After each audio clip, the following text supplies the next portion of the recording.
Salut tout le monde, donc vous avez été plusieurs à me demander mon parcours scolaire, donc comment j'ai eu mon baccalauréat à 22 ans, comment j'ai commencé en médico-esthétique et comment je me suis rendue à la maîtrise en sciences infirmières, donc je vous fais la vidéo. Donc déjà, il faut savoir que moi j'ai fait mon secondaire avec mes mathématiques SN et mes chimies physiques et je suis allée dans un cégep privé à Montréal à 17 ans en sciences de la nature. J'ai vraiment fait le programme intensif en 2 ans. Ensuite, il faut savoir que pour avoir son bac en sciences infirmières, il y a deux chemins qu'on peut faire. On peut faire la technique au cégep pendant 3 ans et un bac de 2 ans, ou bien on peut faire sciences de la nature pendant 2 ans et un bac initial de 3 ans. Moi, j'ai fait sciences de la nature pendant 2 ans et j'ai fait le bac initial de 3 ans. Donc, les deux parcours sont de 5 ans. Moi, dans mon parcours, je voulais toujours m'ouvrir le plus de portes possible. Je savais que je voulais travailler en santé, mais finalement, au cégep, j'ai une cotère de 28. Donc, évidemment, je ne me voyais pas trop faire un détour. Donc, j'ai décidé d'aller directement en soins infirmiers à l'Université de Montréal.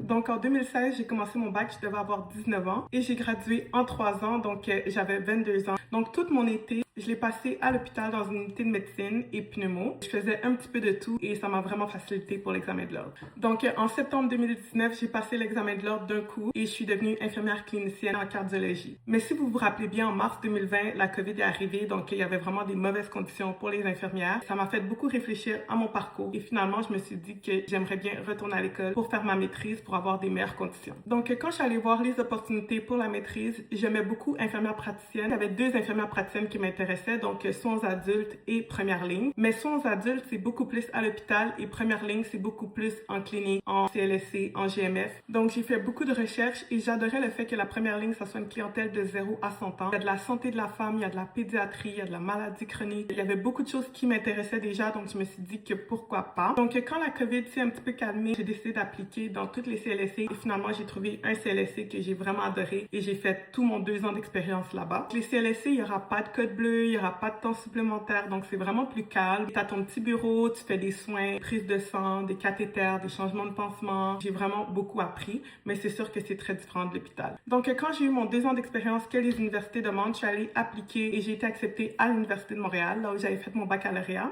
Mais il faut savoir que j'étais 3 mois enceinte.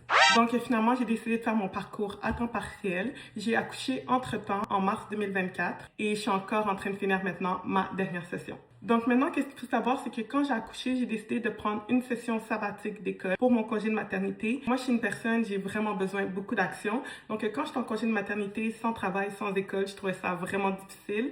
Donc j'ai décidé de faire mon cours en médecine esthétique. Donc je faisais du botox et du filler et en même pas 6 mois, j'ai pu bâtir une clientèle d'environ 500 clients et je peux vous montrer mon travail.